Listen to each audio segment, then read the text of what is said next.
Hermione pulled on the invisibility cloak Harry had lent her and slid the Marauder's map into her pocket. Her heart was racing as she crept down into the common room.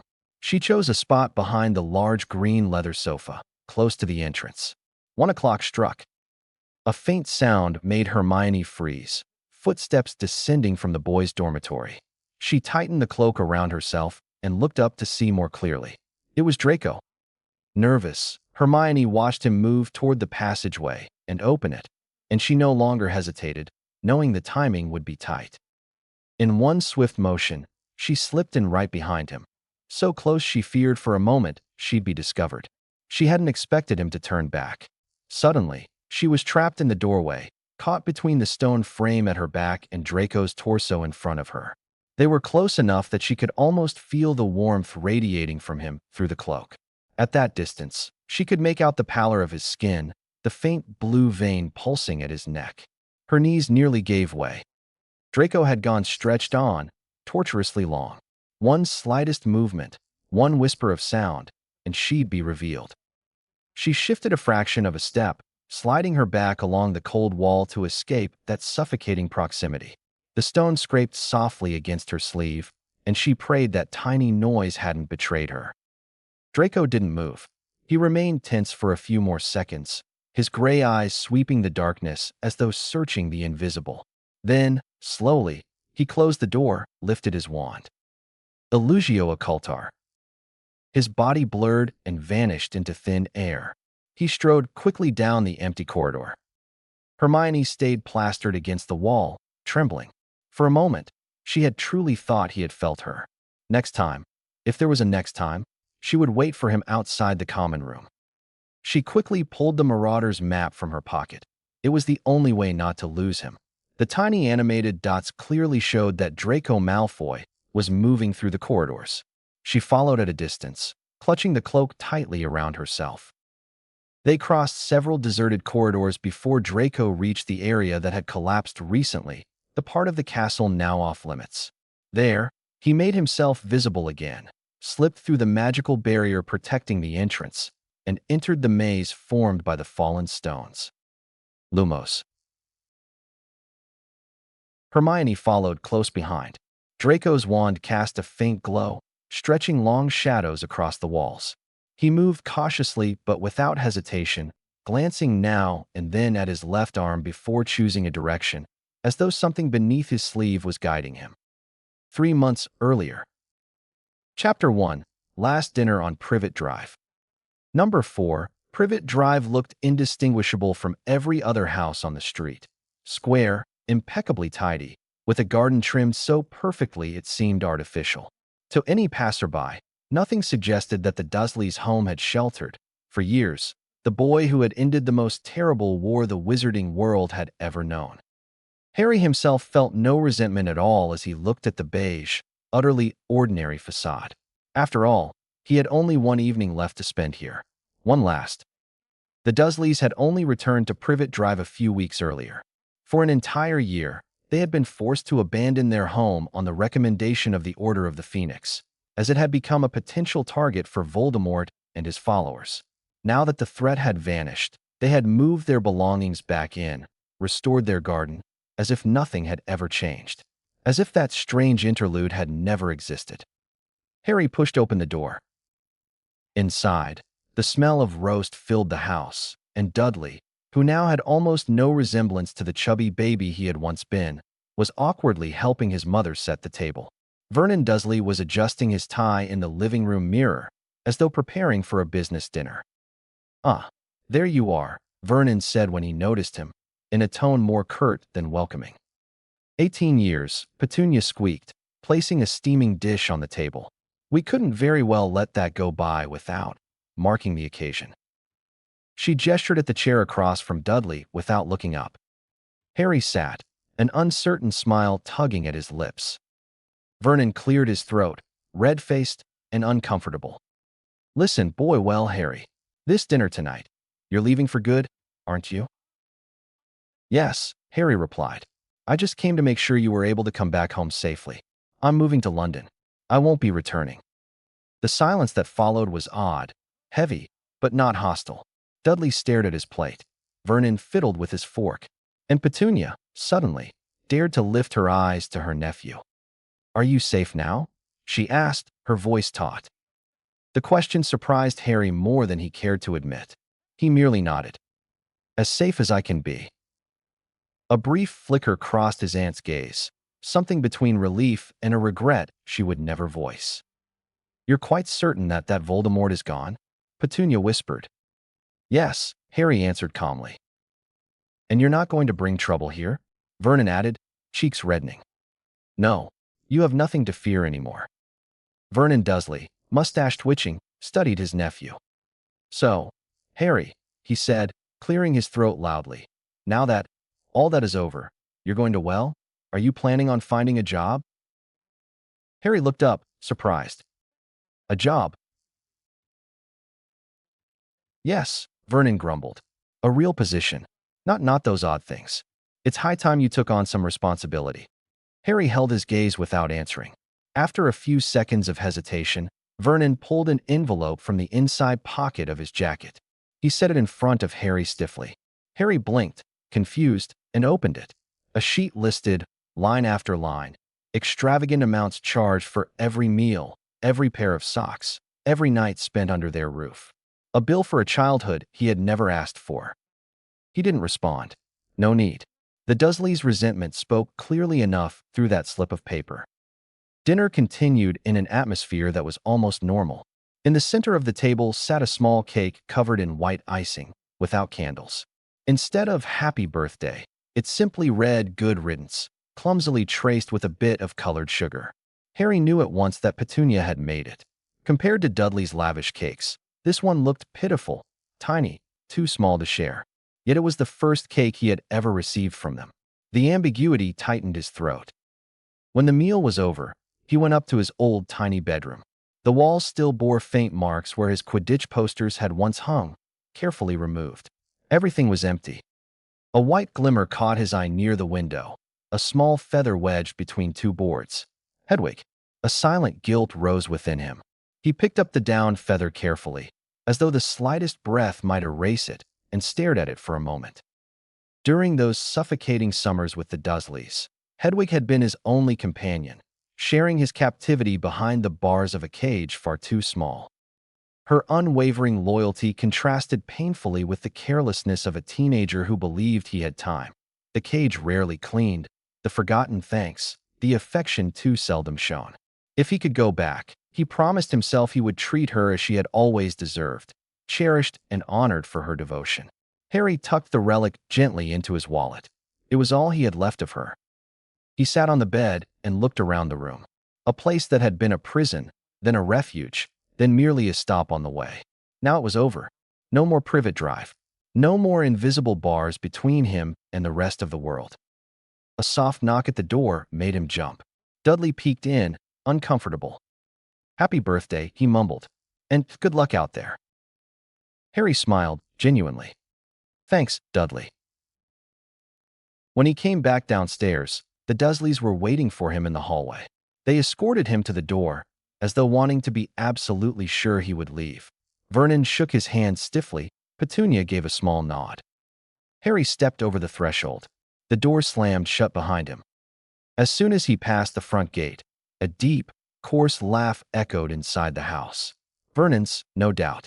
Harry gave a bitter smile, looked up at the street lamps of Privet Drive, and, in a soft breath, disapparated. Number 12, Grimmauld Place still stood in the shadow of the neighboring houses, its sinister walls and low windows giving it the look of a forgotten fortress. Harry and Hermione stepped through the front door, their luggage dragging behind them. The previous year, the dark walls and hostile portraits had been nothing more than a makeshift refuge, a hiding place from which they would leave each morning, hearts pounding, to hunt Horcruxes. Today, as he set his suitcase down in the middle of the silent hallway, Harry found himself smiling. He was alive. Voldemort was gone. He had friends with whom he could share this new beginning. Number 12, Grimmauld Place was his home now, his new place to belong. "Well," Hermione said with a satisfied sigh, "here we are, officially flatmates." Harry gave a soft laugh. The word sounded strange in this drafty house, but he clung to it instantly. Yes, flatmates. And this time, we're not on the run. Hermione answered with a tender smile and opened her cat's carrier to free Crookshanks, who immediately leapt onto the sofa, settling in as though the spot naturally belonged to him. Creature appeared in a corner of the entrance hall, his ears drooping, a rag in hand. His tearful gray eyes shone for a moment when he caught sight of Harry. "The master has returned," he muttered in his rasping voice. "And the Miss Muggle-Bow, the Miss Granger as well. The house is ready." Hermione frowned at the near slip of that old insult, but limited herself to a nod. Harry, for his part, felt oddly relieved to see the house elf again. Creature had helped in the Hogwarts kitchens, but after the battle, he seemed to have come back to Grimmauld Place as if an invisible thread had pulled him home. The afternoon was devoted to truly settling in. Hermione had decreed that they simply could not live in the eternal dust and chill of Grimmauld Place. Together they opened the curtains, made the windows gleam with a swish of their wands, and placed the colorful cushions she had brought from her parents' home. Harry hung above the fireplace a simple portrait of Sirius he had painted. His godfather was laughing in it, young and carefree, his gaze bright with mischief. "Like this, he'll be here/with us," Harry murmured. Hermione looked at him gently, then placed a hand on his arm. "It's good/nice, Harry. It's exactly what needed to be done." A little later, they each went upstairs to prepare their bedrooms. Harry chose the one he had slept in before, but this time he threw the windows wide open and set on the bedside table the photo of his parents and, right beside it, the photo of the Weasleys taken at Bill and Fleur's wedding. For the first time, the room no longer felt icy but lived in. In the room next door, Hermione was already arranging her books by subject. Her shelves were bowing under piles of volumes. "I've decided to continue specializing in the study of runes," she explained animatedly. "I've found new books that will let me deepen certain theories." Harry nodded with a smile. He loved seeing her like that, absorbed in what she was passionate about. Then, as she placed a stack of clothes into her wardrobe, she added, her voice softer, "I also found my parents again. I restored their memories after the battle. They were still in Australia, but everything had changed. They were relieved to see me, yet something had grown between us." Harry looked at her with deep compassion. They built themselves a new life there. A good life, I think. They're happy, surrounded, to the point that they don't want to come back. So I'm giving them some time and some space. A slight smile, sad but peaceful, brushed her lips. "And I thought you needed someone/some company too," she added gently. "We support each other, the two of us." Harry simply nodded. He didn't need words to tell her how grateful he was. Their thoughts were interrupted by a crash in the hall. "Oops," said a familiar voice. "I hope that wasn't fragile." Ron had just appeared, a broad grin on his face. He had tripped over a pile of boxes. "So this is your new place? Not bad, not bad. As long as you let me crash here sometimes, I'm good," Ron said, plopping heavily onto the sofa, making Crookshanks leap away and reward him with an indignant hiss. Harry burst out laughing. "Careful, Crookshanks chooses his allies." Ron raised his hands, pretending to be frightened. Hermione shook her head, amused, and in a discreet movement came to place a quick kiss at the corner of his lips. Ron immediately looked taller. After a dinner prepared by Creature, a thick stew served with fresh bread, they talked for a long time, sharing news of their families. Ron mentioned George, who was trying to run the shop by himself. His voice darkened when he said Fred's name, but he added, with a clumsy half-smile, "George says we have to keep going, that Fred would have wanted it. Even if, sometimes he ends up talking to himself in the back room." Hermione gently stroked his shoulder. "He's lucky to have you near him." Ron took a deep breath. For once, he didn't crack a joke to hide his emotions. Harry, meanwhile, found himself thinking that this patched-together, slightly crooked household was warmer than anything he had ever known at the Dursleys. The next morning, a loud bang made the living room window shake. A massive owl had just flown into it. Ron, who was still asleep, curled up in a blanket on the sofa, started/waked up violently, and fell to the floor. Hermione rushed out of her room in a dressing gown, her hair wild, while Harry slowly descended the stairs, eyes half closed. Harry opened the window and let the bird in. It held out a cream envelope sealed with scarlet wax. His heart hammered. "Hogwarts," he said simply. Hermione hurried over. Ron leaned over his shoulder. The three of them devoured the official words announcing the reopening of the castle. A return for a final year, devoted to their NEWTS and to the reconstruction work. "We're going back," Harry said, his voice edged with an excitement he hadn't felt in a long time. Hermione was smiling, her eyes shining. This time, to learn, not to fight. Ron raised an eyebrow, realizing. "Wait, does that mean we're going to be in the same year as Ginny and Luna? Basically, we're repeating a year." Hermione lifted her shoulders with a small smile. "Technically, yes, and they're not giving us back our prefect badges either." Ron let out an exaggerated sigh. "Brilliant. Fewer responsibilities, less work." Harry laughed out loud. "For once, we're really going to be just ordinary students."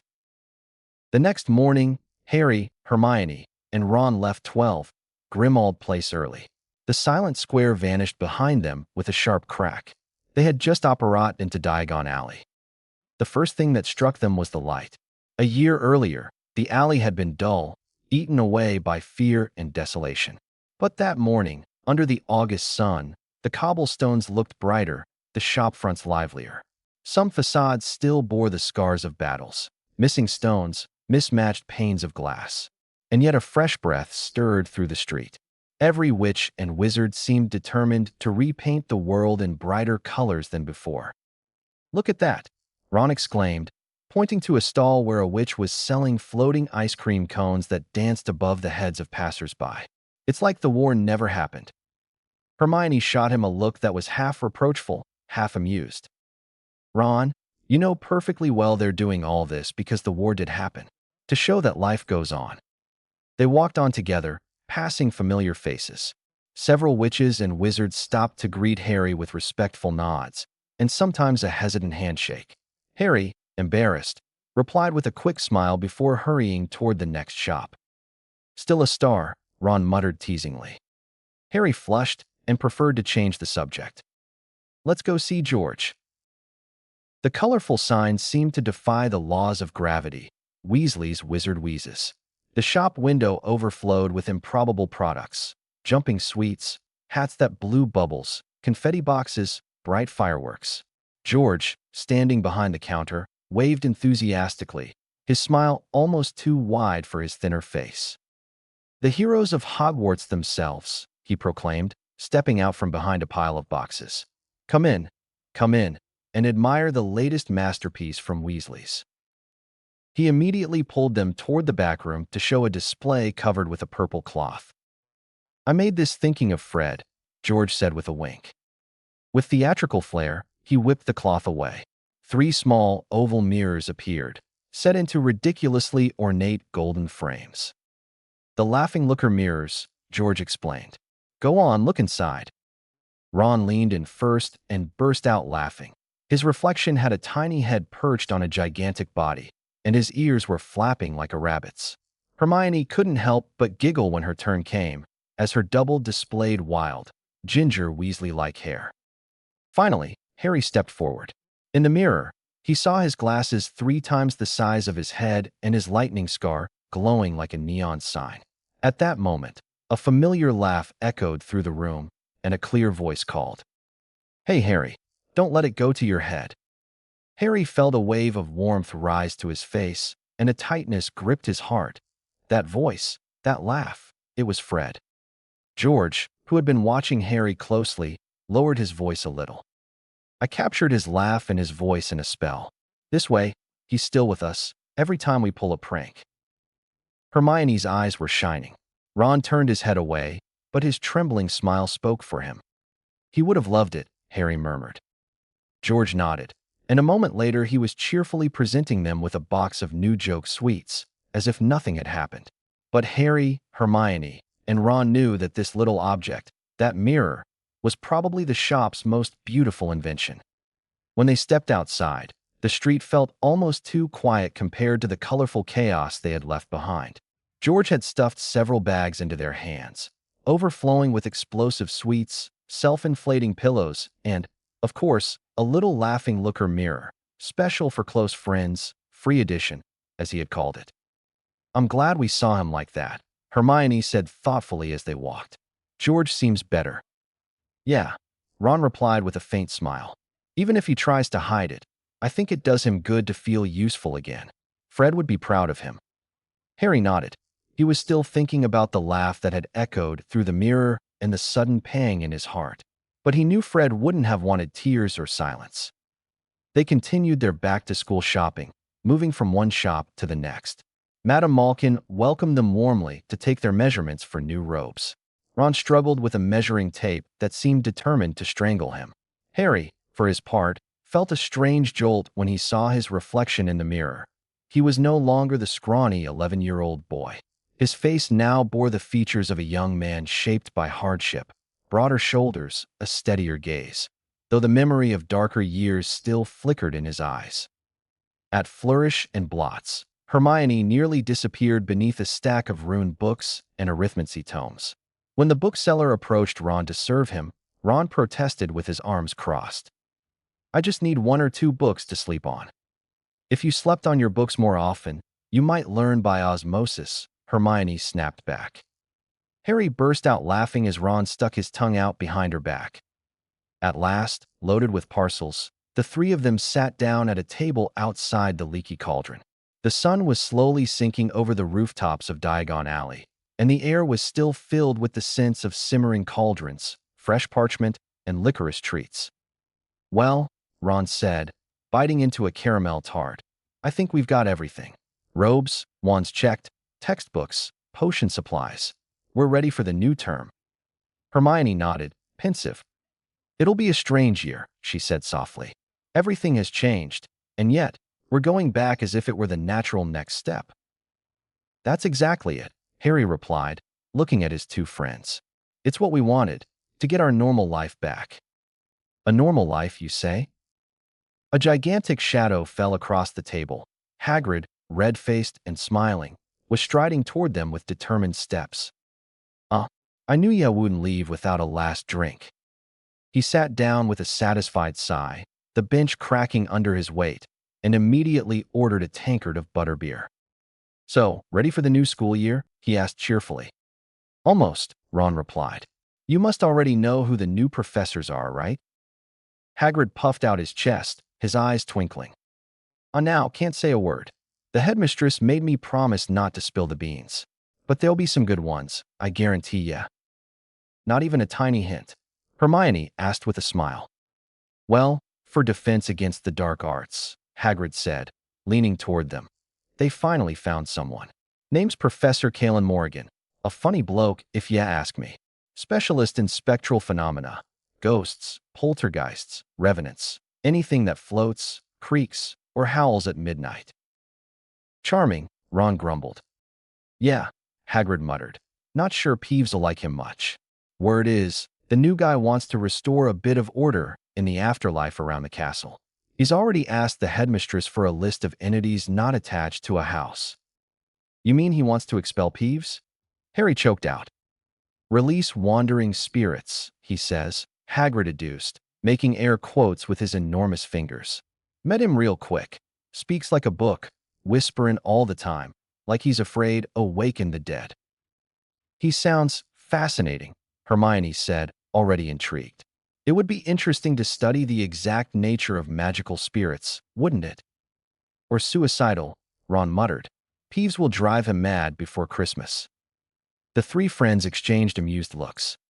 And, Hagrid continued, since there are 2-year groups starting at once this year, the headmistress had to shuffle the timetables a bit. You might even be able to change some of your subjects. Really? Harry said. Oh yes, you can drop that old divination if you like, and come to my class. Ron coughed. Hermione suddenly found the bottom of her glass fascinating, and Harry felt a small knot form in his stomach. Me, Ron said. My dad has, strongly recommended that I take Muggle studies. Thinks it could be useful, you know. Course, Hagrid said, a little disappointed but understanding. And you, Hermione? Oh, I'm very satisfied with my current choices, she replied with a smile a bit too polite. I'd like to deepen my study of ancient runes. Ah, yes, runes. Hagrid muttered vaguely. Not very lively, but well. His gaze shifted to Harry, sparkling with almost childlike hope. And you? Harry hesitated. The idea of spending evenings dodging Grindylows or petting explosive puffskeins didn't exactly thrill him, but it would mean spending time with the giant. At least, he thought, it was bound to be more bearable than divination. I'm in, Hagrid, he said with a broad smile. The half-giant's face lit up instantly. Knew I could count on ya. Ya won't regret it, believe me. Got a fantastic program planned for ya. Hermione exchanged an amused look with Ron. Both seemed to think Harry had just signed up for a year full of claws and fangs. To the new term, then, Hagrid said, raising his tankard. May it be a good one. As long as it's less eventful than the last, Harry murmured. Oh, don't say that, Hagrid replied with a wink. Quiet years are for goblins at the bank. The bustle of King's Cross Station filled the air with a familiar excitement. Trunks screeched against the floor, owls hooted in their cages, and families hurried toward the magical barrier leading to platform 9 3/4. Harry, Hermione, and Ron wove through the crowd. Harry walked ahead with the tickets, Hermione carried Crookshanks in his basket, and Ron dragged his heavy trunk with a scowl. One of its wheels had jammed again. As they struggled through the packed platform, Ron stumbled into a familiar figure. Long, shiny hair whipped through the air and landed straight across Ron's face. Ark, he yelped, flailing his arms, his nose buried for a moment in the perfumed mass. When he finally managed to free himself, his ears were already scarlet.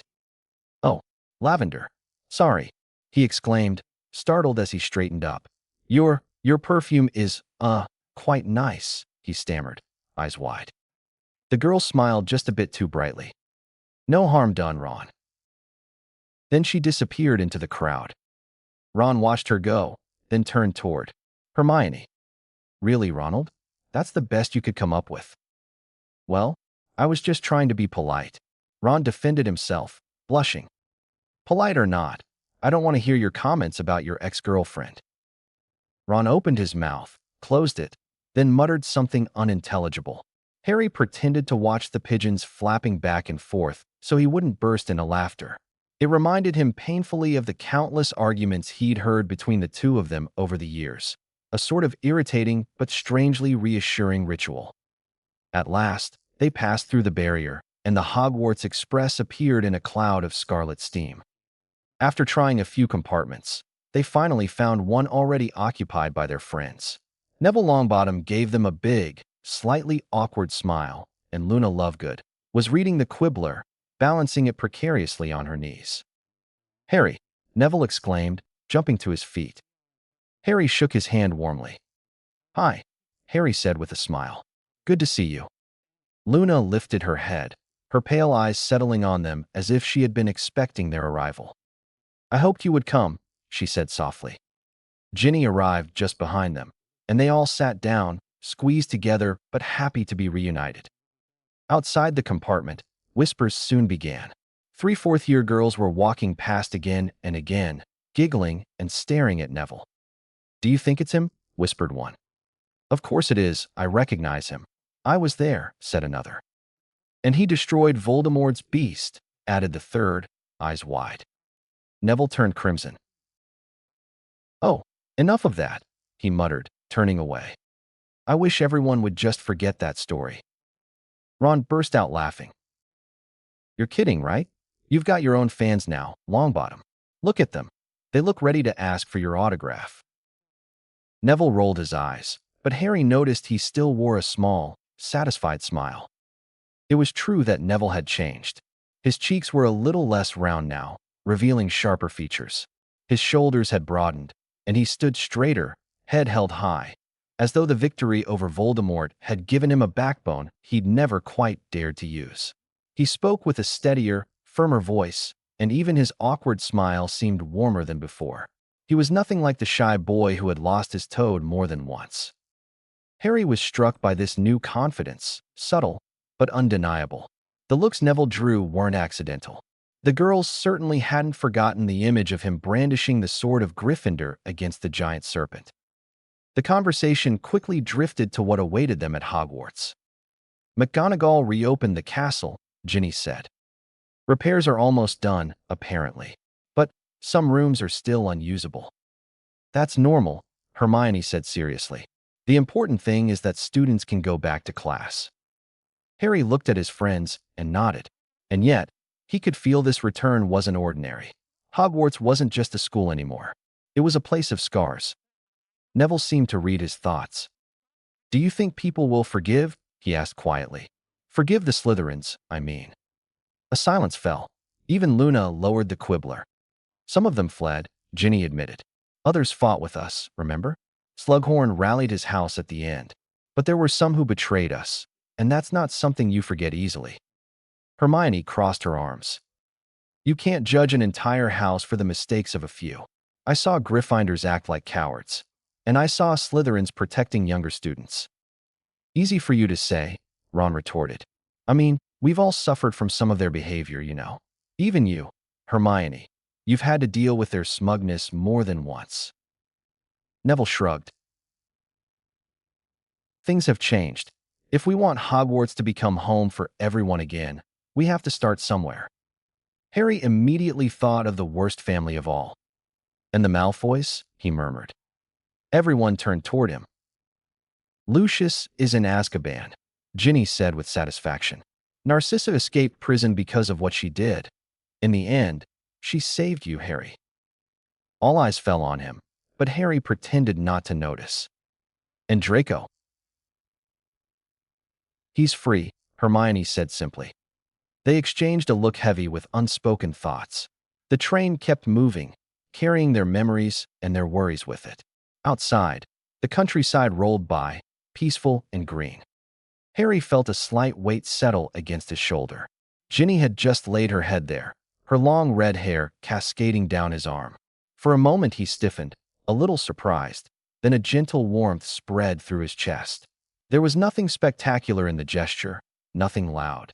Just Ginny's quiet trust, and the certainty that they could finally be together, with no immediate threat, no shadow hanging over them. He turned his eyes toward the compartment window, but his reflection betrayed him. His lips had stretched into a smile he couldn't suppress.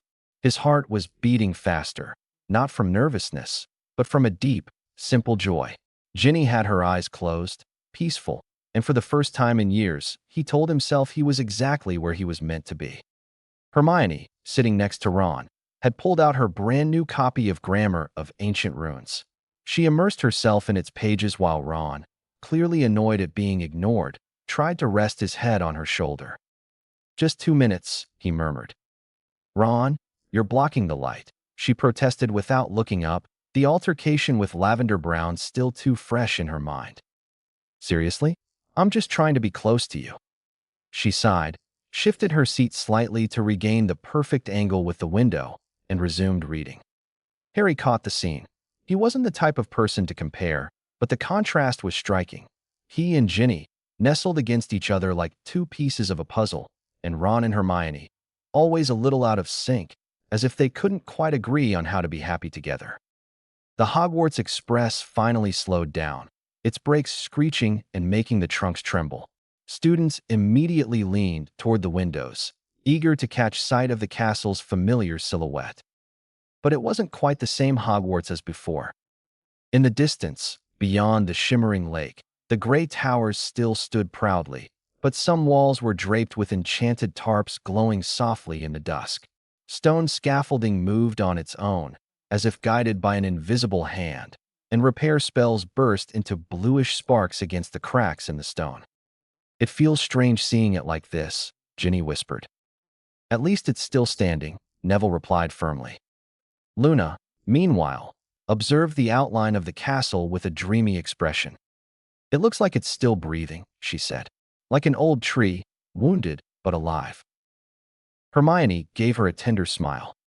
The train corridor filled with commotion as students pushed toward the exit.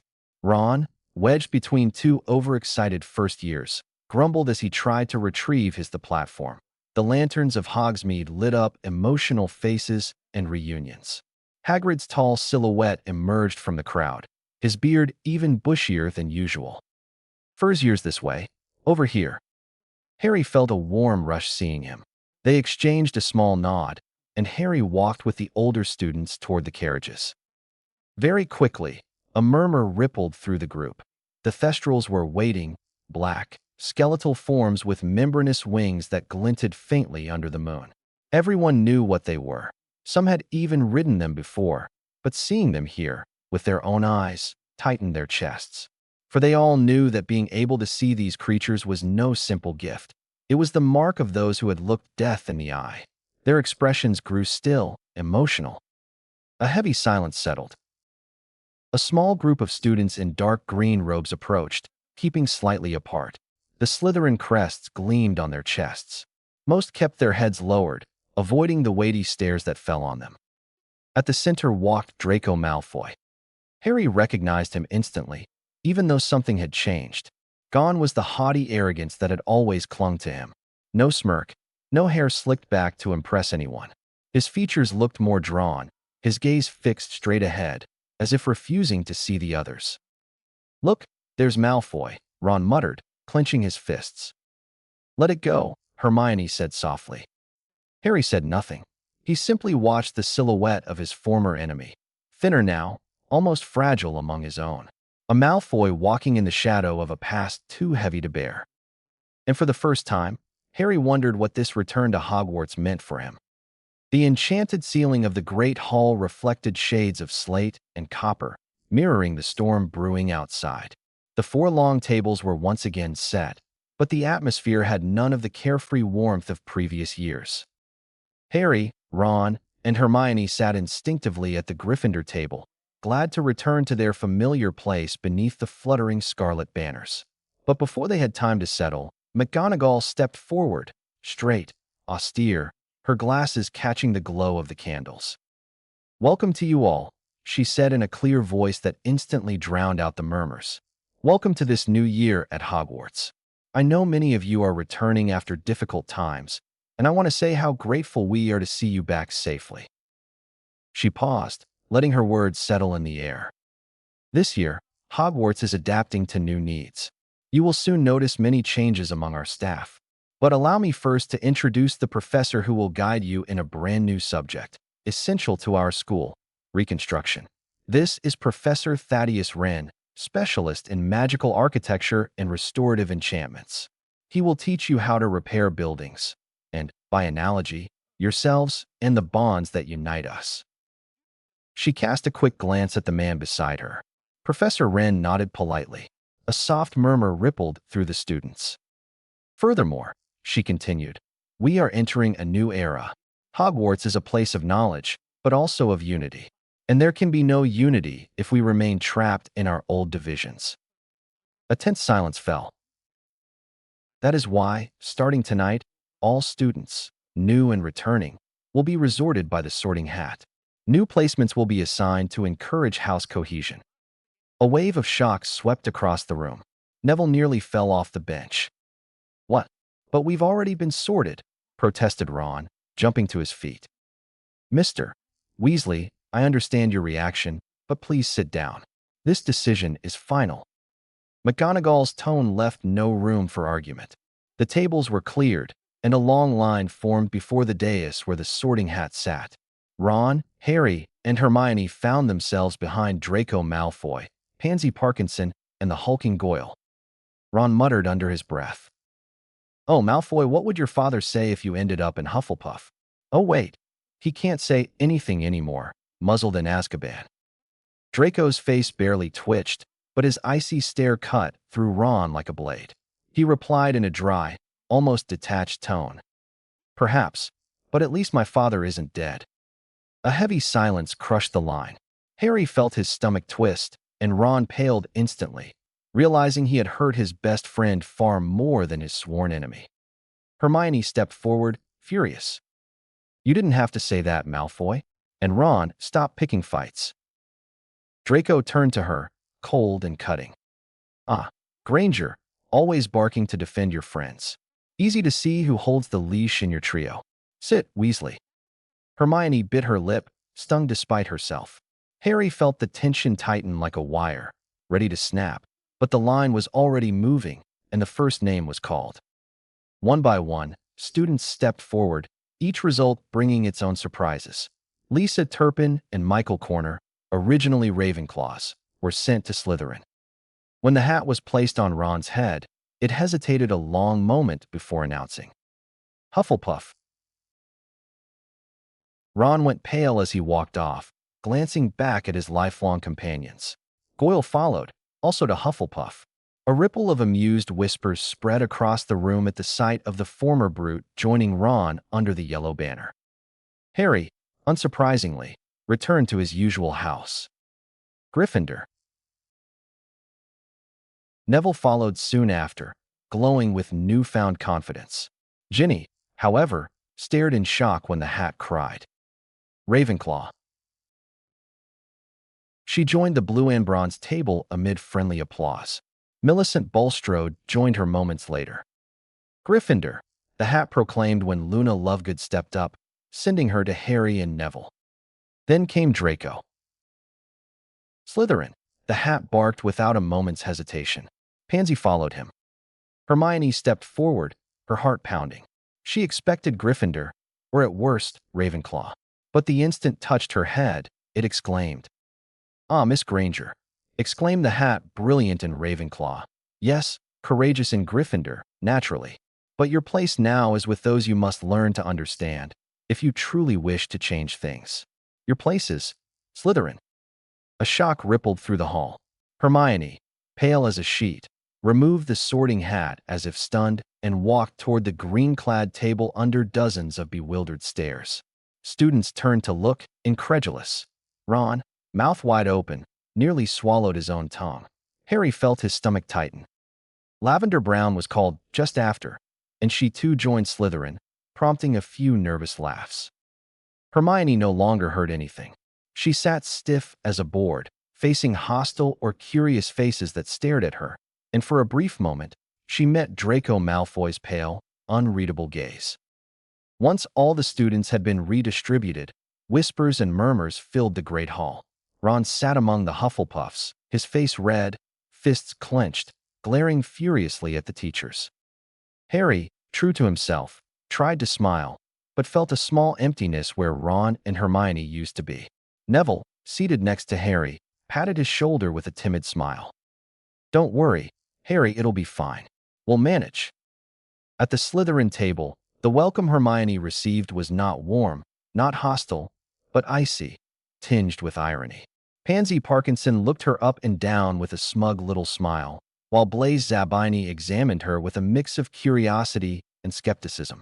Draco, for his part, looked away, his expression calmer, almost sad. Hermione sat with her back straight, hands clenched on her robes. She felt that despite the shock and tension, she had to stand firm and make her place.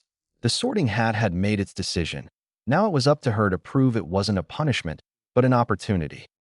McGonagall stood again to quiet the rising murmurs. Her voice, firm yet kind, rang out. Silence, please. Every house and every student has their place at Hogwarts, and the reassignment we have just carried out has only one purpose: to remind you that our strength lies in unity. You will learn to know one another, to respect your differences, and to work together.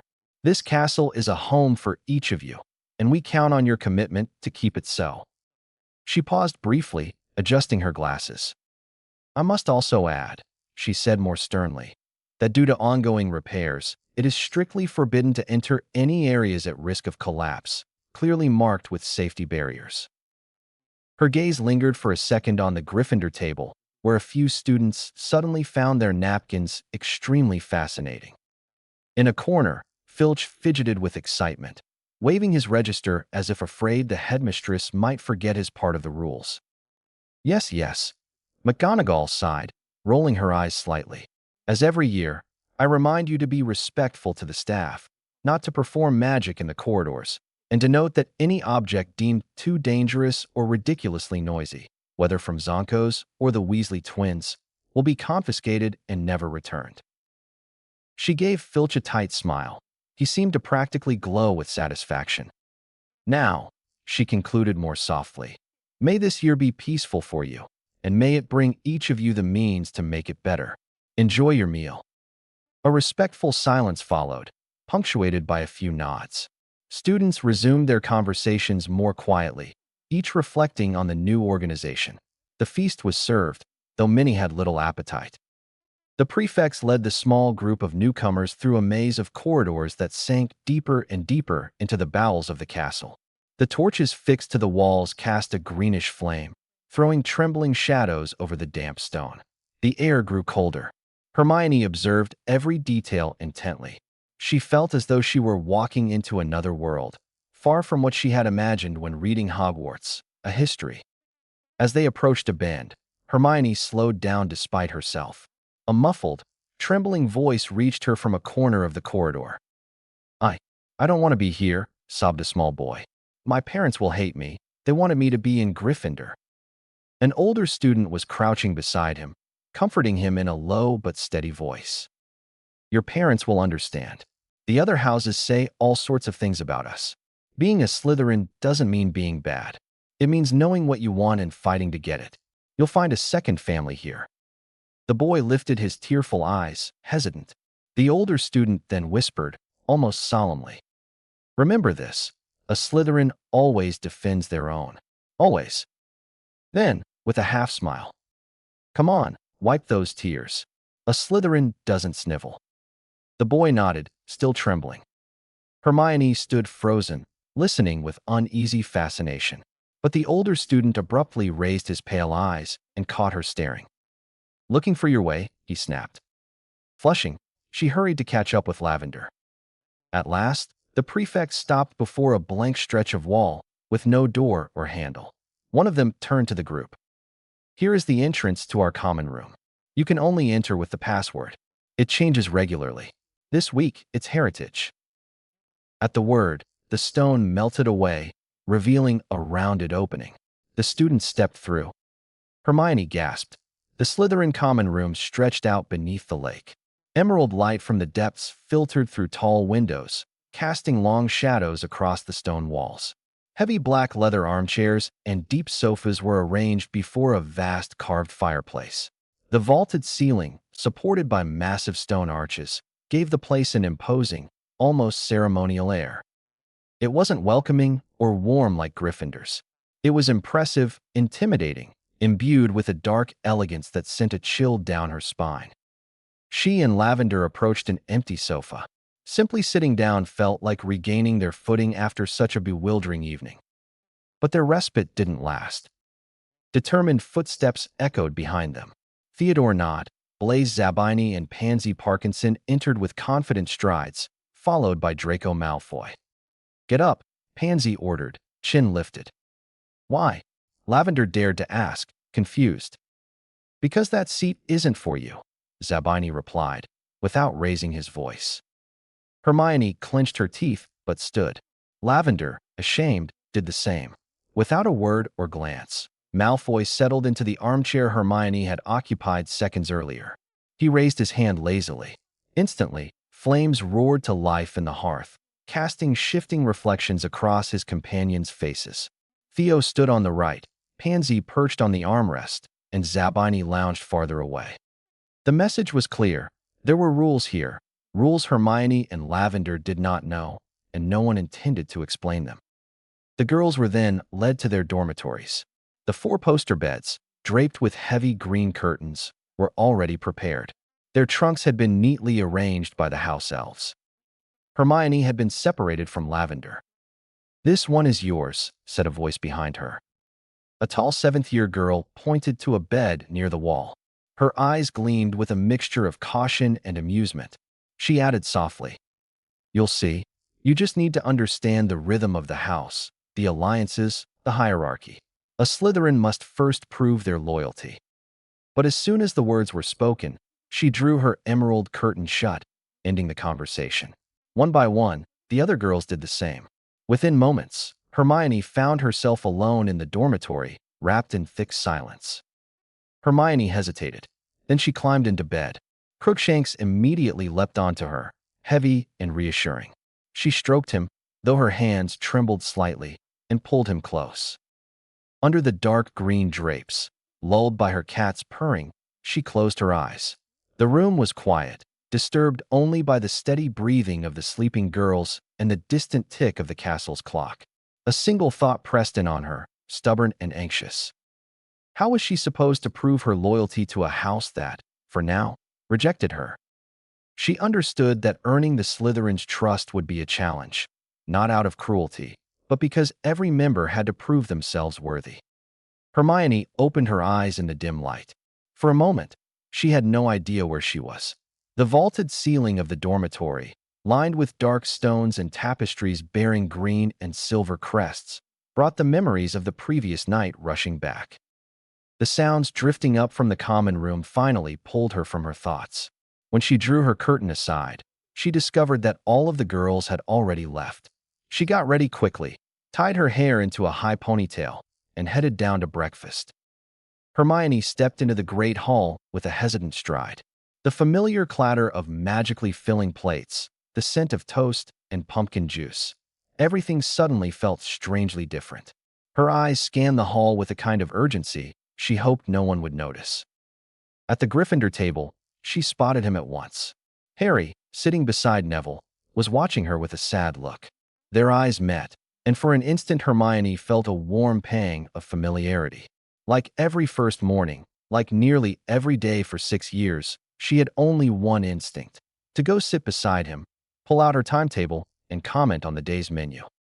But this time, the invisible line between the tables stretched like an impenetrable barrier.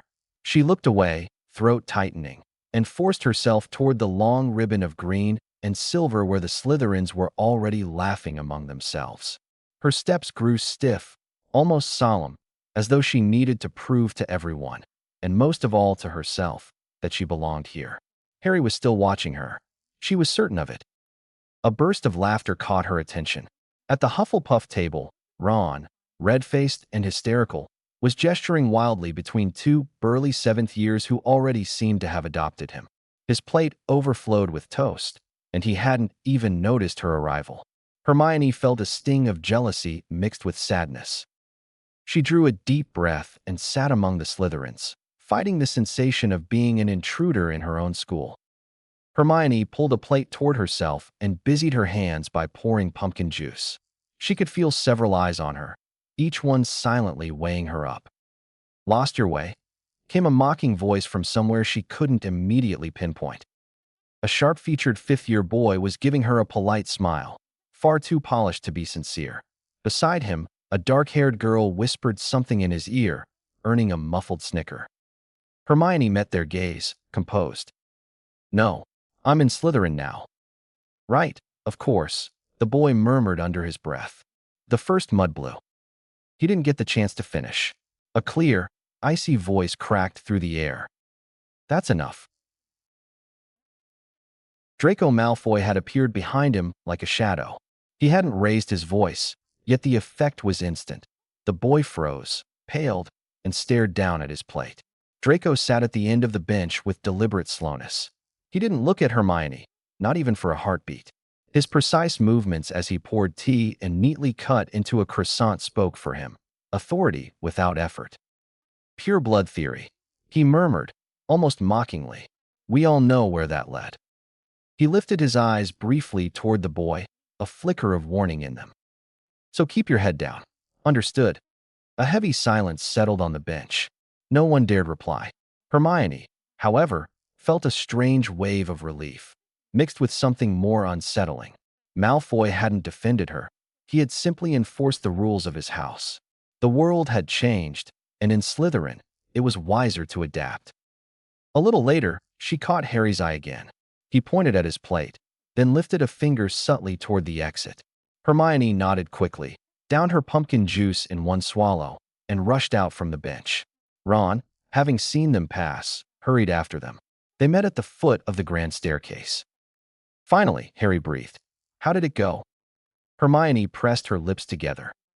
"Catastrophically, obviously. I wasn't expecting miracles, but I didn't imagine the welcome would be that cold. And you too." Me? Great, said Ron, far too loudly. The Hufflepuffs are really nice. We laughed all evening. They're not as stiff as the Gryffindors say. Harry smirked. And I had to stop Dean and the others from making fun of Luna. They thought her necklace of butterbeer corks looked ridiculous in Gryffindor. Honestly, I couldn't help snapping at them. Hermione rolled her eyes, though her expression softened. Of course, you haven't changed. They stood quietly for a moment, reassured just by being together again, even in a hallway. We have to find a way to see each other, said Harry. We can't spend the year separated. Maybe we can share passwords. Hermione stiffened at once. Absolutely not. Sharing a password is a serious offense. It endangers an entire house. Harry, if anyone found out, it would be a betrayal. All right, Harry sighed. But then what? We could meet in the room of requirement, Ron suggested. Harry burst out laughing. Good idea, but we're not under Umbridge's tyranny anymore. I doubt we'll need to hide this year. Anyway, Ron added, if we're looking for Hermione, we always know where to find her. In the library, Harry and Ron chorused. Hermione couldn't help but smile. They unfolded their freshly delivered timetables. Oh, look, said Harry. We've got a few classes together. History of magic, charms, and reconstruction. Every other lesson, at least. Ron let out a sigh of relief. Phew, so we're not completely separated after all. The first hour of reconstruction appeared prominently on their timetable, enough to plunge the students into a mix of curiosity and apprehension. Professor Wren didn't have an assigned classroom. Reconstruction students met each week in a different corridor, guided by the damage that needed repairing. That morning, he was waiting for them at a crossroads near the north wing, a large roll of parchment floating behind him, held up by magic. He was a wizard in his 50s, tall and lean, his features sharply cut. His silvery hair, pulled back, revealed a high forehead and eyes of a nearly metallic blue. He wore a dark work robe speckled with fine silver stitching and held a long wand of matte black wood. Professor Thaddeus Wren, he said without delay. Remember the name. I won't repeat it. His deep, gravelly voice was nonetheless surprisingly clear, the kind of voice one never forgets. On the animated map behind him, the entire castle could be seen. The already restored areas glowed a reassuring green. The cracked ones shone an alarming orange, and several places pulsed in a dark red, marking locations too dangerous to enter. Here is our field of study, Wren announced, calm but firm. The greens, you don't touch them. The reds, you don't step foot inside unless you enjoy the idea of being crushed by 3 tons of stone. Today, we're working here. With the tip of his wand, he pointed to a section of corridor where a gaping hole exposed the innards of the wall. Pieces of stone still littered the floor, and the air felt damper there, as though the castle itself was struggling to breathe.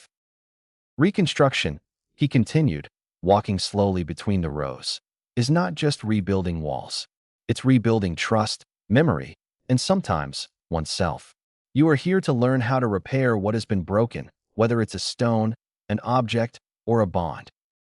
Hermione scribbled each word eagerly, but at the same time, her gaze drifted up the cracked walls surrounding them. The professor tapped his wand sharply against a fissured stone. First principle, you don't repair by closing your eyes. You observe. You understand the break. You accept that it exists. Only then do you act. He swept the assembly with a piercing look. Open your notebooks. Write this down. A Slytherin, a Gryffindor, a Hufflepuff, a Ravenclaw. It doesn't matter. A true wizard doesn't patch. He rebuilds.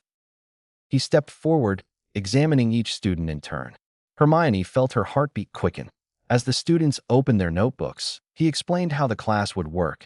They would always work in pairs, sometimes on walls, sometimes on damaged objects. And every other lesson, with a smaller group, they would work on a memory assignment. Around Hermione, a few students exchanged puzzled glances. Now, observe the fracture, Wren said as he approached. Note what you see.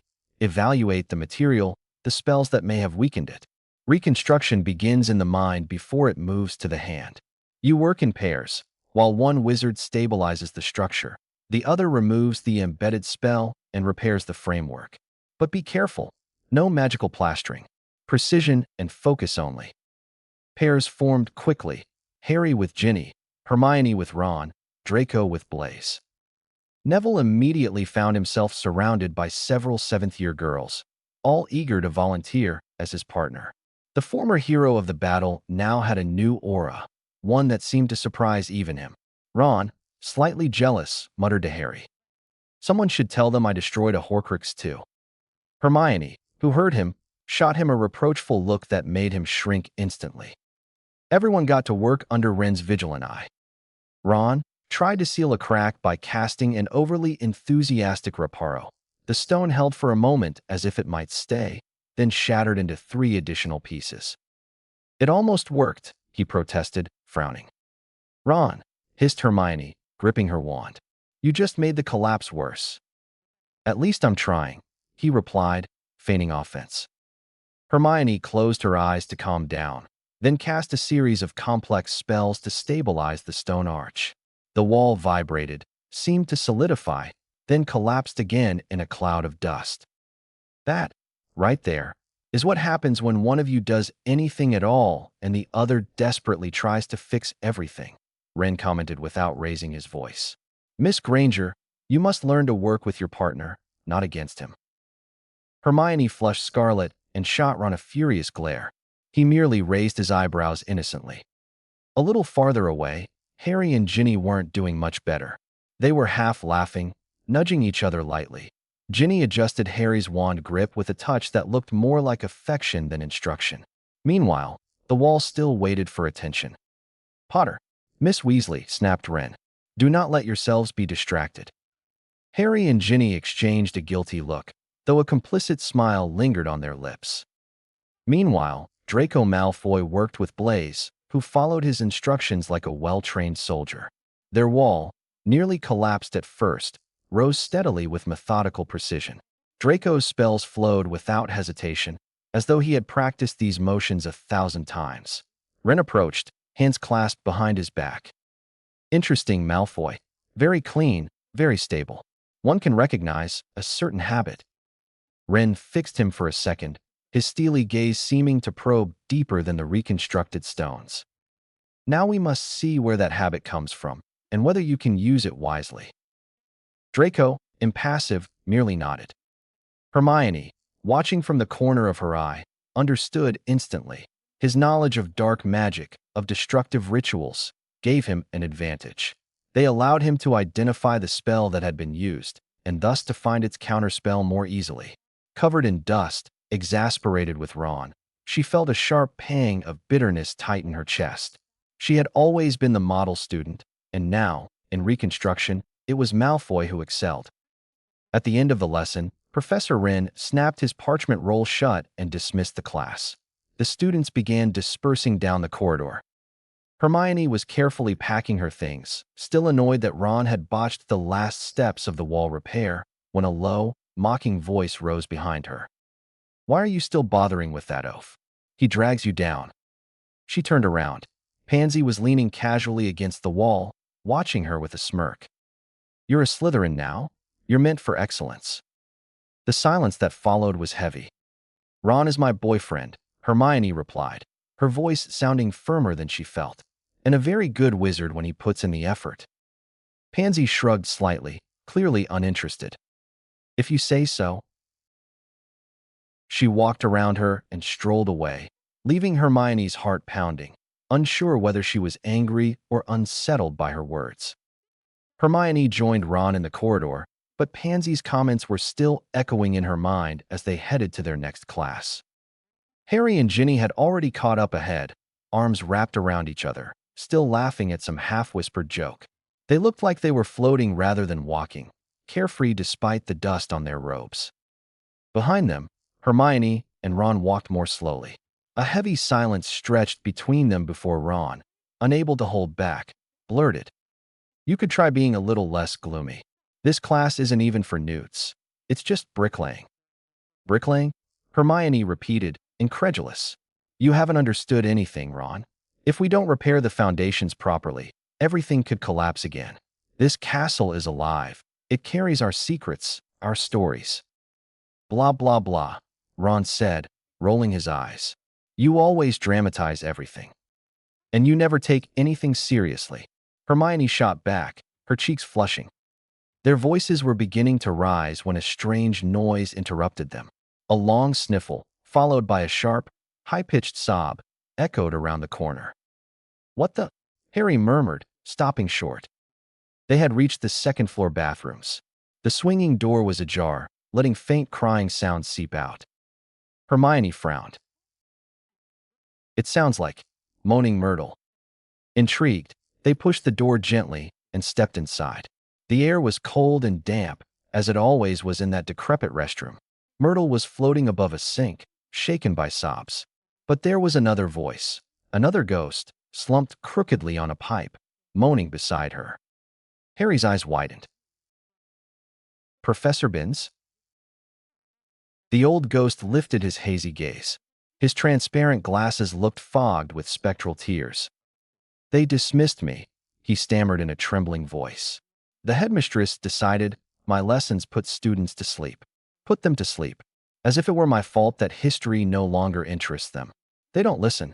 Do they think I don't see them when they scribble, chatter, or do anything but pay attention behind my back? I see them.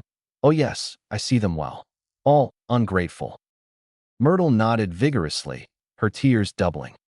That's exactly it. The living have no respect for us ghosts. They mock us, always, always. You wouldn't believe what I hear in these bathrooms. Binns sighed, a sound like a blast of icy wind. The new headmistress keeps repeating to anyone who will listen, history is essential. How can we hope to rebuild a future without understanding the mistakes of the past? How can we honor the great souls who once showed the way, if we forget them? He mimicked the words with a chilling irony. I am part of history. I've been teaching here for decades. His voice cracked, and he buried his translucent face in his hands. Myrtle burst into louder sobs, and soon the two ghosts were crying together. The four friends exchanged awkward looks. Harry cleared his throat. Maybe we should leave them. Hermione nodded, her throat tight. She wished she could say something to comfort Binns, but no words came. They slipped out on tiptoe, leaving behind the wails of two grieving spirits that rose and mingled with the castle's echoes. But if the ghost had been dismissed, who was replacing him?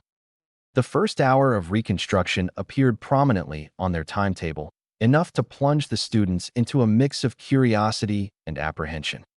Professor Wren didn't have an assigned classroom. Reconstruction students met each week in a different corridor, guided by the damage that needed repairing. That morning, he was waiting for them at a crossroads near the north wing, a large roll of parchment floating behind him, held up by magic. He was a wizard in his 50s, tall and lean, his features sharply cut. His silvery hair, pulled back, revealed a high forehead and eyes of a nearly metallic blue. He wore a dark work robe speckled with fine silver stitching and held a long wand of matte black wood. Professor Thaddeus Wren, he said without delay. Remember the name. I won't repeat it. His deep, gravelly voice was nonetheless surprisingly clear, the kind of voice one never forgets. On the animated map behind him, the entire castle could be seen. The already restored areas glowed a reassuring green. The cracked ones shone an alarming orange, and several places pulsed in a dark red, marking locations too dangerous to enter. Here is our field of study, Wren announced, calm but firm. The greens, you don't touch them. The reds, you don't step foot inside unless you enjoy the idea of being crushed by 3 tons of stone. Today, we're working here. With the tip of his wand, he pointed to a section of corridor where a gaping hole exposed the innards of the wall. Pieces of stone still littered the floor, and the air felt damper there, as though the castle itself was struggling to breathe. Reconstruction, he continued, walking slowly between the rows, is not just rebuilding walls. It's rebuilding trust, memory, and sometimes oneself. You are here to learn how to repair what has been broken, whether it's a stone, an object, or a bond. Hermione scribbled each word eagerly, but at the same time, her gaze drifted up the cracked walls surrounding them. The professor tapped his wand sharply against a fissured stone. First principle, you don't repair by closing your eyes. You observe. You understand the break. You accept that it exists. Only then do you act. He swept the assembly with a piercing look. Open your notebooks. Write this down. A Slytherin, a Gryffindor, a Hufflepuff, a Ravenclaw. It doesn't matter. A true wizard doesn't patch. He rebuilds.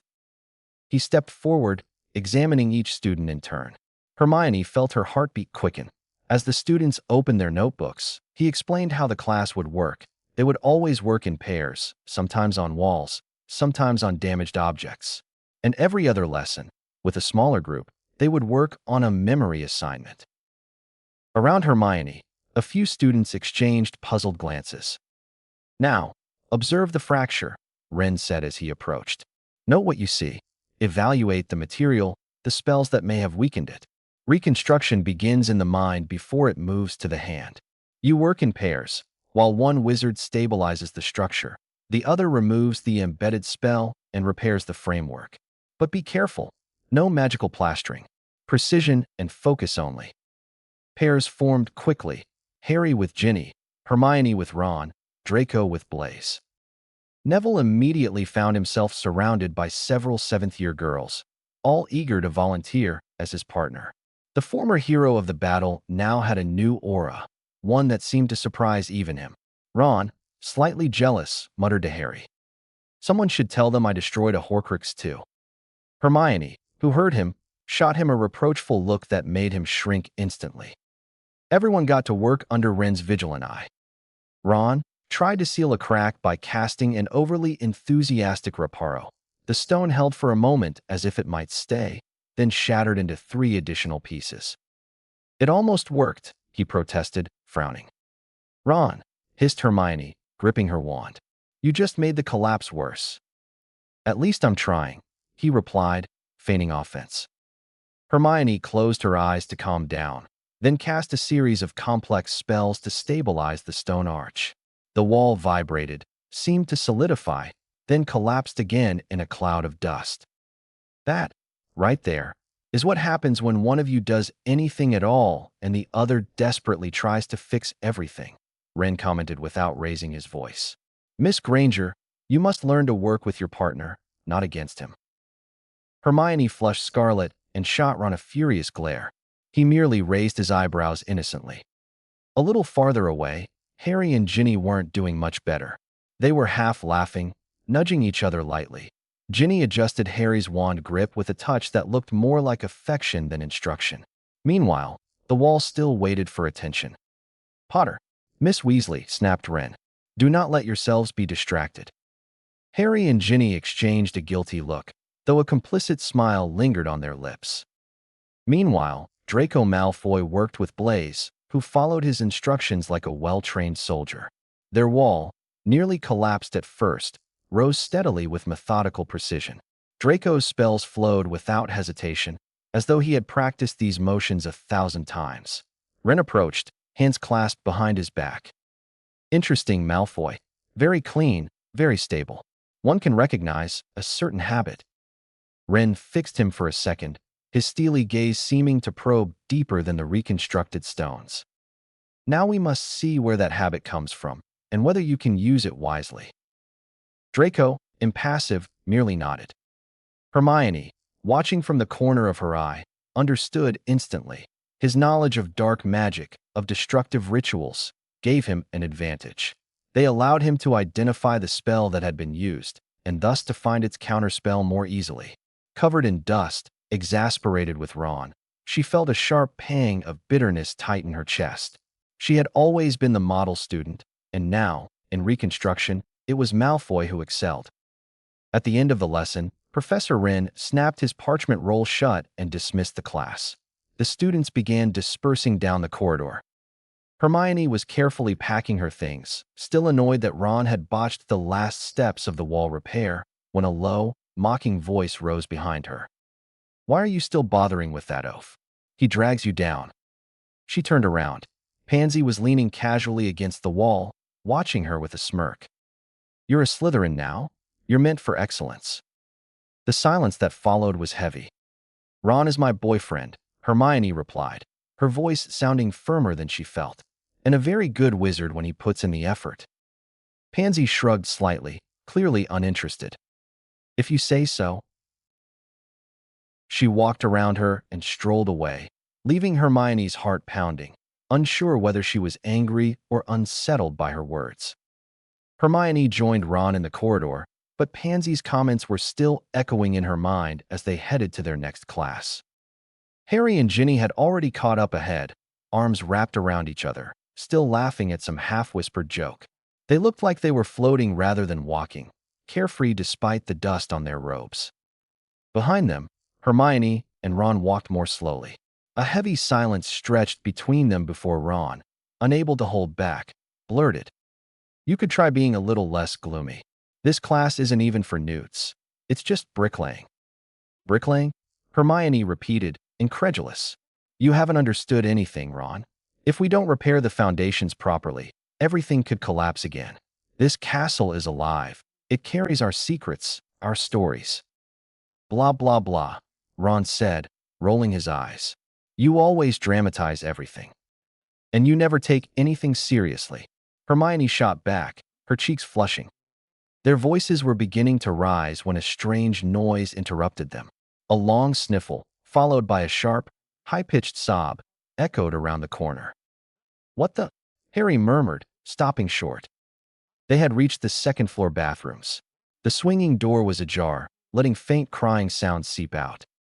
Hermione frowned. "It sounds like moaning Myrtle." Intrigued, they pushed the door gently and stepped inside. The air was cold and damp, as it always was in that decrepit restroom. Myrtle was floating above a sink, shaken by sobs.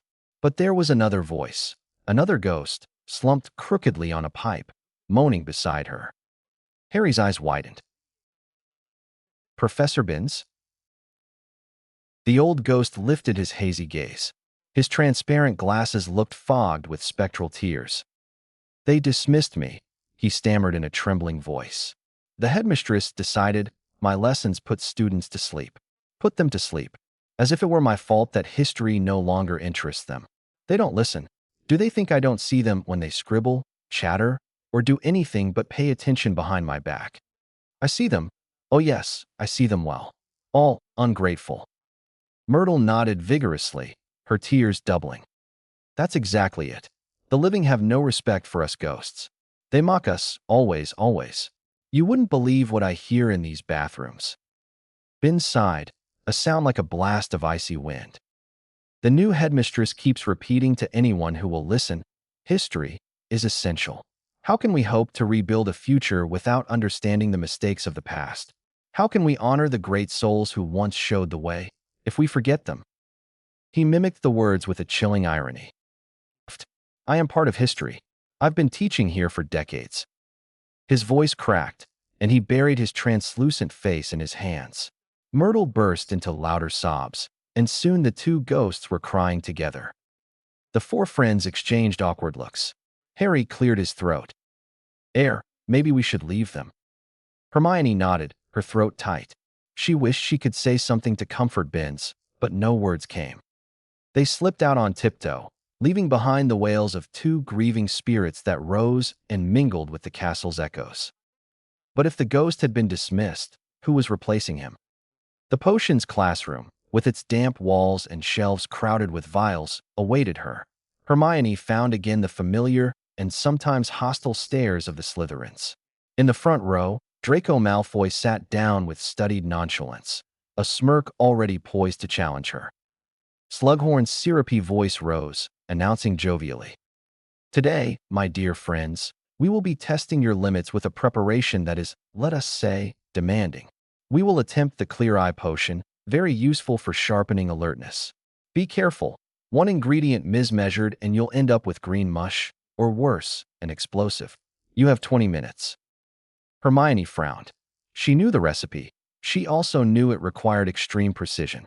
She lined up her vials, arranged her ingredients in order of use, then began grinding the mugwort carefully.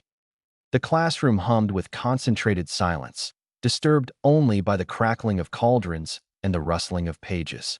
Slughorn, seated behind his desk, puffed out his round belly with satisfaction as he observed the Slytherins hunched over their cauldrons. 15 minutes later, Hermione checked the cut of her Didney leaves for the third time. Even, precise, impeccable. Her potion was already taking on an amber hue, promising success. She allowed herself a discreet smile. Not bad, Granger. Drawled a voice to her left. It's incredible. You always seem excellent in every subject. Hermione stiffened. Draco Malfoy, of course. She turned away, irritated, but something caught her eye despite herself. His cauldron's surface shimmered with a clarity far purer than hers, an impossible detail to miss. She looked at Draco, bent over a worn, heavily annotated textbook. Hermione blanched. She knew that cramped, spidery handwriting. The Half-Blood Prince's book. He had it. "Where did you get that?" she hissed. Draco calmly lifted his eyes, smiling. "Gift from Snape. I think he liked me." Hermione clenched her scissors, outraged. That book should never have resurfaced. And yet, the sweet smell rising from Draco's cauldron reminded her of a battle against the prince she had begun 2 years earlier and never won. Slughorn walked between the tables, his mustache twitching with satisfaction. He stopped behind Hermione, hands folded over his round belly. "Oh, very neat, Miss Granger, very neat, but a bit predictable." He leaned toward her, lowering his voice as if sharing a secret. "A pinch of crushed nutmeg. Try it. Believe me, it's what separates a good potion from a memorable one. You're already on my wall, and I do not appreciate it when one of my frames starts to tilt." Hermione froze, ladle suspended above her cauldron. That advice wasn't in the recipe. It wasn't standard. But one pinch, and her potion would be perfect? 2 minutes left. Slughorn called cheerfully, tapping his watch. Hermione clenched her teeth. She could follow the rules, stay the model student, and let Malfoy surpass her. Or she could be the best again. Prove that no scribbled notes in an old textbook were stronger than she was. Her heart pounded so hard it hurt her temples. The professor's words, the gleam of Malfoy's cauldron, the memory of the Half-Blood Prince, all blurred into a dizzying spiral. 1 minute. Her gaze slid toward Draco, who had just added a drop of Didney essence. He raised his head, steel-gray eyes shining with challenge. Flushed with anger, she added the nutmeg. Her potion instantly turned pearly, releasing a bright, fresh fragrance. When Slughorn returned, he spread his arms wide. "Bravissimo, Miss Granger. Now that is a potion worthy of the greatest. You see, my children, talent combined with boldness, nothing rivals it." Hermione felt a triumphant smile escape her. "Nice victory, Granger," Draco murmured with a smile. "But remember, a Slytherin never really loses. You and I, we might not have been playing the same game." Hermione froze, her cheeks paling. She no longer knew whether she had just won or lost something far more important. The library was silent, saturated with the smell of parchment and wax. Hermione had buried herself in an old grimoire of ancient runes, but her eyes slipped over the lines without truly reading them. She had cheated. Was the venom of the Slytherins spreading inside her? Malfoy's words tangled together with the hazy smells of cauldrons. Shame tightened around her throat. She clenched her fingers around her quill, knuckles whitening. A chair scraped softly across from her. Harry set down his bag and stared at her. "Are you okay?" he asked gently. Hermione lifted her head, met his worried eyes, and shrugged. "Yeah, I'm fine." She tried to smile, but her voice betrayed her turmoil. Harry frowned, ready to push further, when a red-headed whirlwind collapsed into the chair beside them. "You won't believe it. Muggle Life Studies is brilliant." Hermione raised a skeptical eyebrow. "Brilliant?" "Yeah," Ron insisted, eyes shining. "The new professor's name is Mr. Copeland. He seems a bit daft, but he really knows his stuff. He's a real Muggle, and we're building a car." Harry almost choked. "Wait, what? A car?" Ron dug into his pocket and triumphantly pulled out a small bolt. "Look at this. It's used to fasten a piece of the engine." Hermione wrinkled her nose. "You keep a bolt in your pocket?" "So what?" Ron retorted indignantly. "It's my first real Muggle thing I actually understand. At first I was totally lost. There were pieces everywhere. But then, it's like a giant puzzle. You put one piece, then another, and PAF, it works. Simple. Logical. Harry burst out laughing. You? Logical? Oh, Ron protested. The professor said I had talent. So go ahead and laugh. But by the end of the year, I might have built an entire car. At that precise moment, a chilling shadow loomed over them. Mr. Weasley, Madam Pants hissed. Silence is mandatory. Out, please. Ron muttered, red to the ears. Yes, Madam Pants. Once she left, he let out a small laugh and stood up. Well, I'll leave you to your books. I'm going to send an owl to Dad with the bolt. He'll love it. Harry snorted. Your dad will pounce on that bolt like it's a galleon.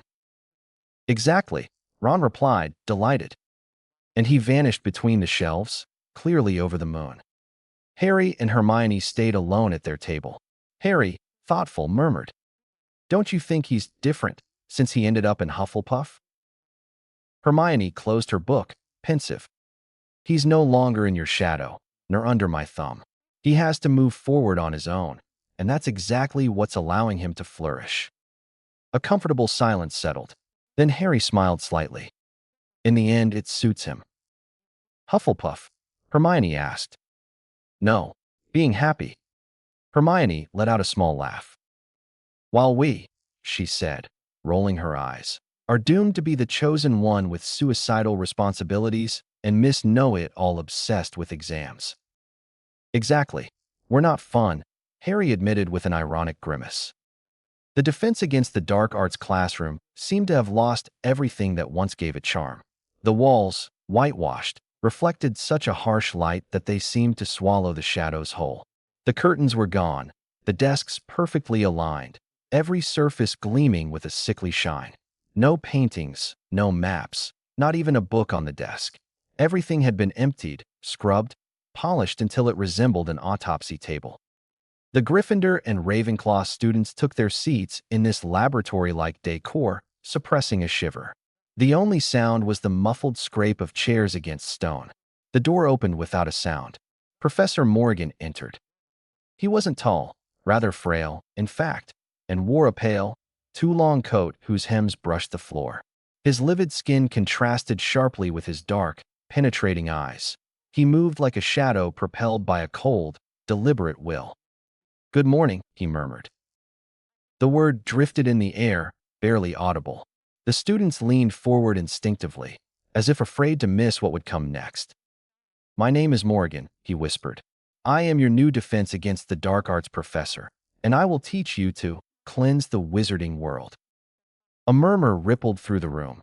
The words sounded odd, almost unhealthy. In the first term, we will study specters, ghosts, poltergeists, and other apparitions. They are the first impurities of a place, residues of weak, corrupted, or disoriented souls. They maintain a form of disorder that must be corrected. Ginny stiffened. Never had a professor spoken of magical creatures or former wizards like that. Morgan set a small object on his desk, a silver bell, old, tarnished with age. Certain places, certain souls, keep an echo of what they once were, he murmured. Observe. He brushed the bell with his fingertips. A crystalline chime rose, pure, then warped. White curls of mist began to vibrate around the object, gradually shaping into the translucent silhouette of a young man. The ghost stared at the professor with a pleading expression. This specter is named Thomas Pryn, Morgan explained in an almost tender voice. A boy who died long ago, never knowing why. Lost in his own questions, he remains trapped here, anchored to this object. He pulled from his pocket a small vial of clear water. Now watch closely. He poured the liquid over the bell and murmured a spell. Instantly, the chime twisted into a heart-rending wail. The ghost stretched, contorted, then vanished in a scream so shrill the windows shook. And there you have it, Morgan said simply. One spirit less. Several students had gone pale. Ginny raised her hand, eyes flashing. But that's horrible. I was told you just had to help them solve the mystery of their death, to free them gently. A murmur of agreement swept through the class. Morgan slowly turned his head toward her. Why waste time, Miss Weasley? The result is the same. Ginny tensed. Impulsiveness, he added coldly, seems to be a family trait. The Weasleys often confuse compassion with indulgence. A few nervous laughs scattered through the room. Ginny flushed but didn't answer. You see, Miss Weasley, this ghost, like many others, did not want to leave this world. Sometimes one must force the door. And peace, Morgan murmured, requires discipline. A shiver passed through the class. Harry felt his fist tighten. But a sudden noise shattered the tension. A sharp, mocking laugh echoed against the walls. Chasing off the dead now? Peeves doesn't like broom closet fanatics. Peeves had shot out of the wall, floating above the desk, a mischievous grin plastered on his face. The students welcomed his appearance with a mix of amusement and relief. Morgan raised his wand with a precise motion. Exilio spiritus minores. A freezing gust swept through the room. Peeves was hurled against the ceiling before vanishing into the wall, swallowed by silence. Ginny jumped to her feet. You had no right to do that. Peeves was only spreading chaos? Morgan cut in icily. Miss Weasley, if you believe a minor demon deserves your compassion, then you understand nothing about real magic. He's not a demon, she snapped. He's a poltergeist. Curious, he murmured, barely audible. After what you went through with the memory of a certain Tom, I would have expected you to be more wary of spirits. Ginny froze, breath stolen. That's enough, Harry said, rising as well. You're not teaching defense here. All I see are demonstrations of aggression. The professor slowly turned his head toward him. Mr. Potter, naturally, the eternal hero, always ready to contradict authority in the name of improvised morality. He stepped forward, a dry, brittle laugh at the corner of his lips. Indiscipline always leads to disorder, and I have no patience for those who encourage it. Since you share Miss Weasley's opinions, you will share her punishment. Fine, Harry bit out. Excellent. Go to Mr. Filch at once, Morgan said sharply. He will remind you what order means. He put away his wand, the same frozen smile on his face. As for the rest of you, he concluded, take note. There is no place in the wizarding world for weak minds, nor for the obsessive memories of the past. He turned on his heel, his pale cloak brushing the floor. A heavy silence fell over the room. The Gryffindors and Ravenclaws stared at Harry and Ginny with wide, uncertain eyes, unsure of what they had just witnessed. Ginny walked out with her head held high, and Harry followed. In the corridor, their footsteps echoed over the white stone. Well, Ginny muttered through her teeth, that one could make Snape look like a ray of sunshine. He seems dangerous, don't you think? Harry nodded, jaw tight. A shrill laugh suddenly rang out above them. Talking about me? Peeves burst from the ceiling, coated in dust, his hair standing on end as if he'd flown through a thunderstorm. Well done, you two, but you don't get rid of Peeves that easily. We're thrilled, Harry grumbled. You stick up for me, and what do you get? Peeves sticks back. With a flick of his wrist, he sent a rain of glue sticks exploding over the floor. Ginny dodged at the last second. Peeves, she shouted. Wasn't me. I'm a little angel. You said so. He cackled before slipping through the wall, whistling. Well, Ginny sighed. Next time we'll keep quiet. They reached the caretaker's door and hesitated before knocking. Well, Harry said. First week, first detention. New record. Filch's office looked like a damp cellar where time had stopped. A single oil lamp cast a yellowish, flickering light that stretched twisted shadows across walls coated in cobwebs. Mrs. Norris, perched on the back of a chair, stared at them with bulging, malicious eyes, her tail twitching slowly. Well, Potter and Weasley, Filch drawled as he opened his enormous black ledger. What a surprise. He dipped his quill into a sticky inkwell, the nib scratching the paper as if he savored every word he wrote. Disrupting class, insolence toward a professor, provocative behavior. That will look lovely in the record. Lovely. Harry said nothing. Ginny let her gaze wander around the room. It was her first time here. On a rickety shelf lay items both dusty and unsettling. An old chess set whose pieces twitched weakly inside their box, a corked vial of green liquid that bubbled in irregular spurts, and a folded umbrella that occasionally spat a tiny purple spark. Behind the desk, piled up to the ceiling, crates marked confiscated items. High magical risk lined the wall. Some still bore the bright orange seal of Weasley's Wizard Wheezes. If her brothers were still at Hogwarts, they would already be plotting a way to break in and reclaim their wrongfully imprisoned masterpieces and resell them a second time. The thought made her smile despite herself. "Something amusing, Miss Weasley?" Filch hissed, jerking his head up. "No, nothing at all," she replied far too innocently. "You'll go to the dungeons, near the potion stores. The cauldrons haven't been scrubbed since the last battle. Heard there's still some slug brain left in a few of them. You'll scrub until you can see your reflection." Mrs. Norris let out a pleased meow, clearly approving the sentence. Harry and Ginny exchanged a resigned look. "Off you go, both of you. And keep your wands in your pockets, or I'll be the one confiscating them." Harry held back a sigh. Ginny gave a slight, ironic bow before stepping out first. Behind them, the sinister scratching of Filch's quill resumed, lazily tracing their names in his treasured punishment ledger.